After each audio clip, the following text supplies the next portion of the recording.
Okay, good morning. This is Professor David J. De Los Reyes. It's February 6, 2023. The time is around 3, almost 3:30. Okay, my topic for this morning here in Los Angeles, California. My topic is lesson number 9 on the subject matter advanced mathematics. Okay, let's proceed. So for those people who is following my channel and on the subject matter, what they call this advanced mathematics, this is now lesson number 9. Okay, let's proceed. I'll check my camera. Oh, it's fine. This is now lesson number 9. Advanced mathematics, lesson number 9. The subject matter for tonight. This will be an illustration example for a second order non-homogeneous differential equation, and this should now be example number 8. Because lesson number 1 was the concept, so actually lesson number 2 up to number 9 is actually all examples. Okay, I will try to solve the problem for tonight. The given problem is y double prime plus y prime is equal to e to the x. It's not so complicated because the problem for tonight will be a particular solution. It seems it's not complicated, but it's long. Okay. Anyway, I write it legibly so you could follow it. Okay. The given initial condition is this: y is equal to 3 when y prime is equal to 0 and x is equal to natural logarithm of 2. We are given 3 initial conditions, so supposed to be the problem is asking for the total particular solution. Find the total particular solution. Particular solution, total. Okay, total. Total meaning it's the sum of the complementary plus the particular. Okay, let's try to bring out the solution. As always, we start with the complementary solution. Complementary, this is E, this is E. Okay, complementary solution. Complementary solution is y sub c equal to k e to the mx. Y prime, the first derivative is km e to the mx. Y double prime, the second derivative, it will be km square e to the mx. Okay. Exponential differentiation. Substituting, it will become a km square e to the mx. We are following this. Plus y prime. Y prime is km e to the mx. And this should be equal to, for the meantime, for the complementary solution, we will equate the right hand side to 0. So the right hand side is 0. Simplifying, what will come out will be an m square plus m, and this should be equal to 0. Because actually, if we try to multiply all the terms by, as always, it's 1 over k e to the mx. If we try to expand this one by multiplying all the terms by this k here will disappear, e to the mx will disappear. What remains on the first will just be simply an m square. Second part, this k here will disappear, e to the mx will disappear. So what remains on the second part will just be simply plus m. The right hand side will be 0 times this will still be 0. As simple as that one. Okay, trying to solve for the value of m, m square plus m, it can be written as the, actually this is now the so-called solution of the, what we call this quadratic equation. So the first solution is actually by inspection. If you would try to solve for the problem by inspection, by factoring, try to use factoring. But if you would not use it, use the quadratic formula. Okay, the possible factors of m square will be the product of m and m. And m will just be simply m times 1. So m squared plus m can be written as the quantity m minus 0 times the quantity m plus 1, and they should be equal to 0. And equating its factors to 0, m1 now will be 0, m2 will be equal to negative 1. M plus 1 will be equal to 0, solving for m2, m2 will be equal to negative 1 after the transposition. And the condition is that they are real and unequal. So for the complementary solution, it will just be simply complementary solution y sub c should be k1 e to the m1x plus k2 e to the m2x. So substituting values, they should be 0 times x. 0 times x is actually 0, and a to the 0 will be 1, so this is actually just times 1. Okay? The second part will be k2 e raised to, m2 is actually negative 1. Negative 1 times x, it's not 0, it's negative x. So the exponent of a, okay, with the coefficient k2 will be e to the negative x. So the complementary solution is actually k1, okay, plus k2 e to the negative x. This is the complementary solution. Okay, I will check my camera. Oh, it's still fine. For the particular solution, the right hand side is just simply an exponential function. So we will just anticipate that the particular solution will just be simply an exponential, what you call this, equation. And the unknown for that one will be the coefficient. So we will try y particular to be an unknown constant a times e to the x. This e to the x here corresponds to this.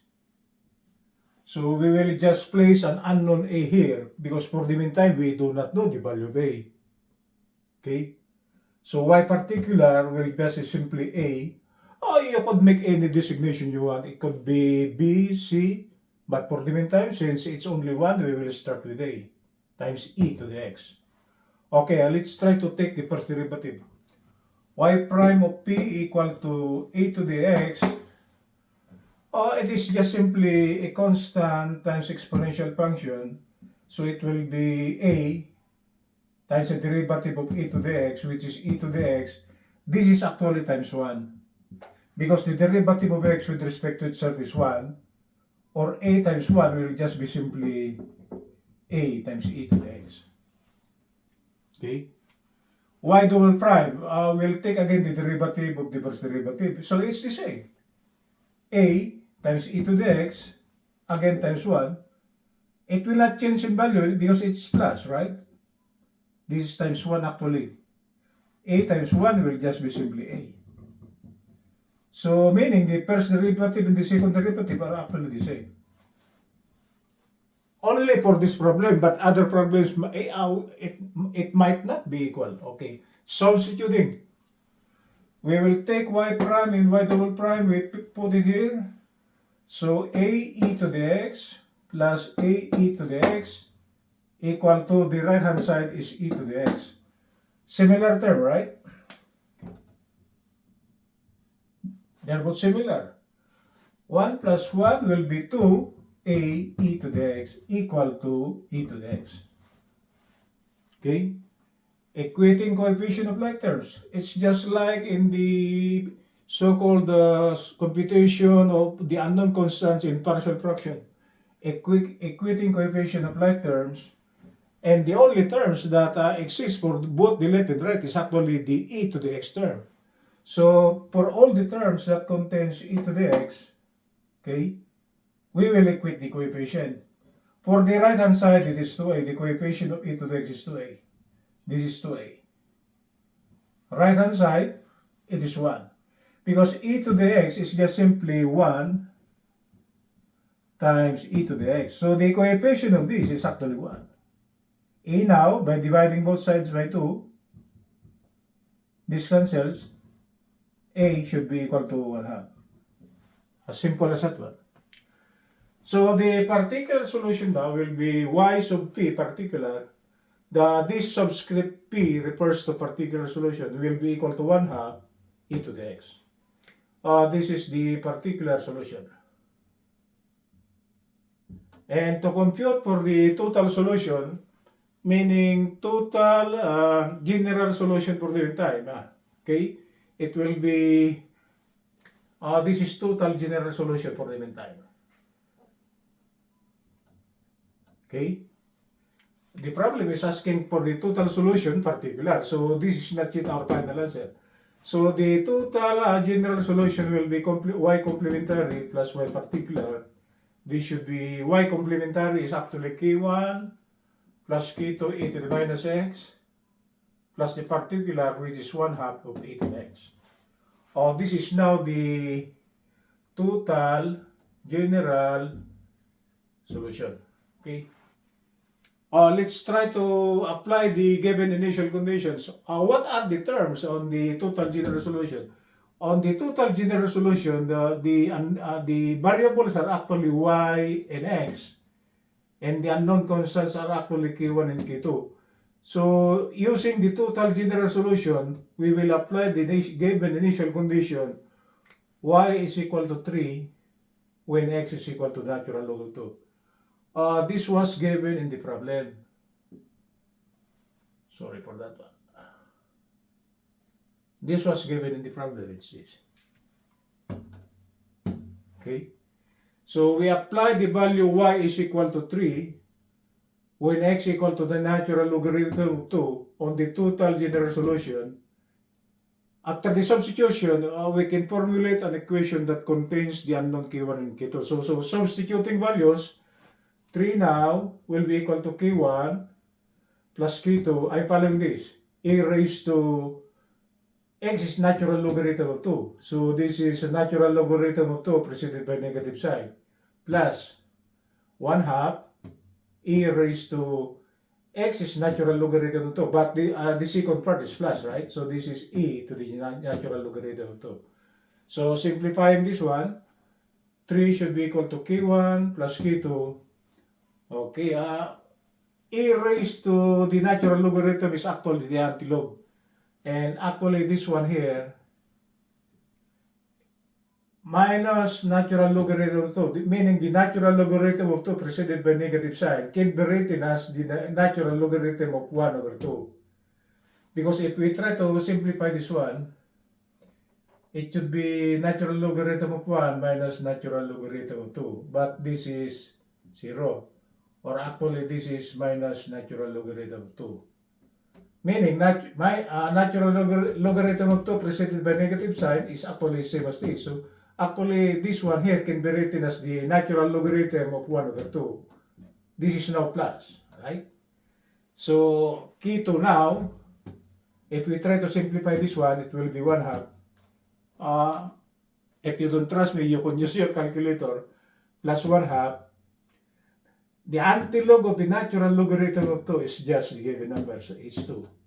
So simplifying this one, k1 plus k2 over times 1 half equal to 3 minus 1 will be 2, and this will be equation number 1. Because 2 times 1 half is 1, we place it on the left, when we try to rearrange it, it will be 2, right? Okay, let's try to take the first derivative. First derivative of the total general solution. Y prime should be equal to, we will take the first derivative of this. The derivative of k1 will be 0. The derivative of k2 e to the minus x will be k2 times e to the minus x times minus 1. So minus 1 times k2, this will now become negative k2 e raised to negative x. Plus 1 half, the derivative of e to the x will just be simply e to the x times 1. This is plus. This is actually times 1. Or I will try to remove this one. Y prime will just be simply minus k2 e to the minus x plus 1 half of e to the x.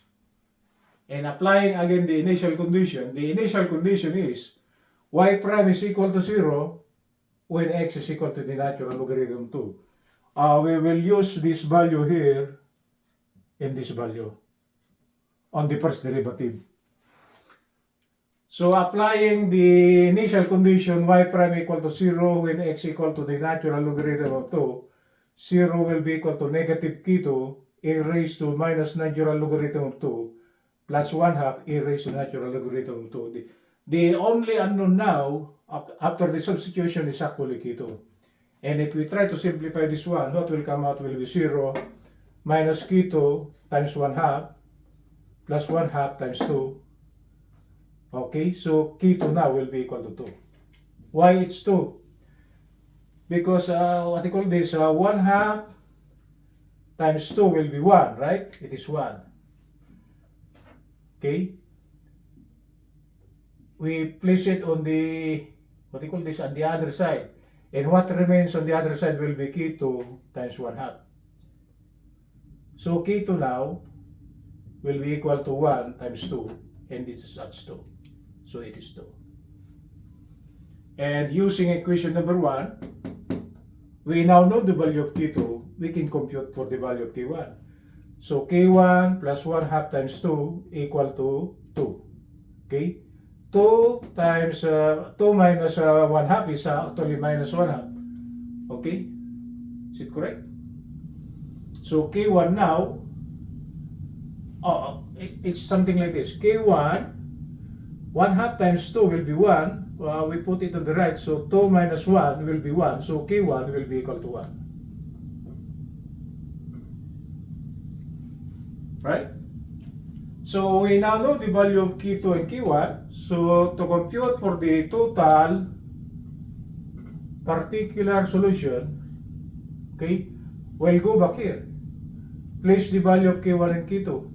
k1 is 1. k2 is actually 2 times e to the negative x plus 1 half of e to the x. That is our total particular solution. So for the meantime, we are now given y as a function of x. And all the unknown constants k1 and k2 are now computed. Because k2 is 2 and k1 is 1.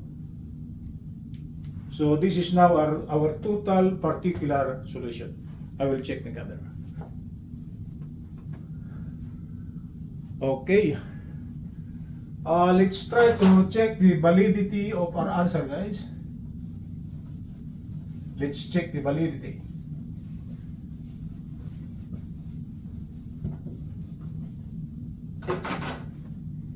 The total particular solution is y equal to 1 plus 2e to the minus x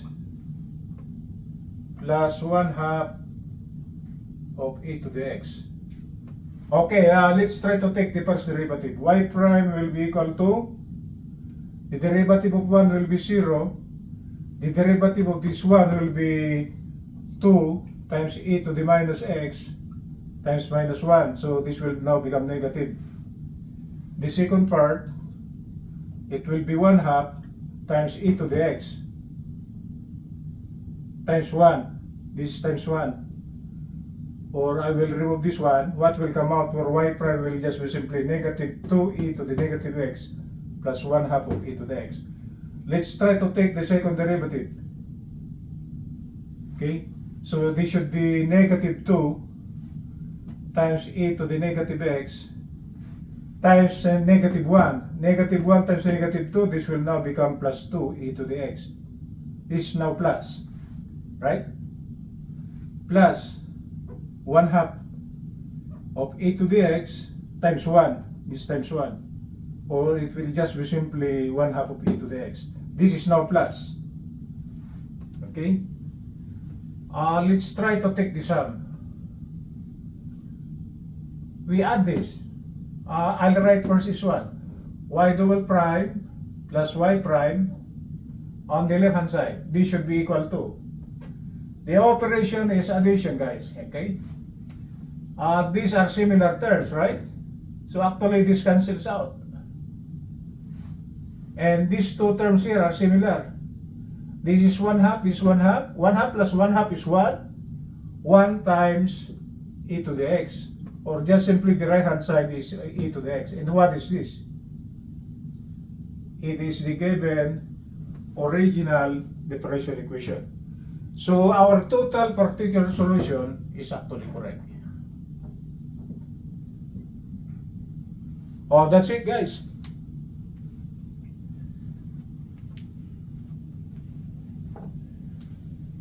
After checking the validity of our answer, what comes out is actually y double prime plus y prime is equal to the e to the x. And this equation is similar to the given original second order differential equation, meaning to say our total particular solution is correct. Okay, that is all for this morning. What do you call this? If you like my video for this morning, please click like. And if you want to share to my channel, I got long videos already on differential calculus, integral, differential equation, and this is now the fourth subject matter that involves long videos, advanced mathematics. So if you want to subscribe to my channel is at youtube.com/@proofdavidj.Reyes. And if you want to share it, please click share. Good morning, Los Angeles.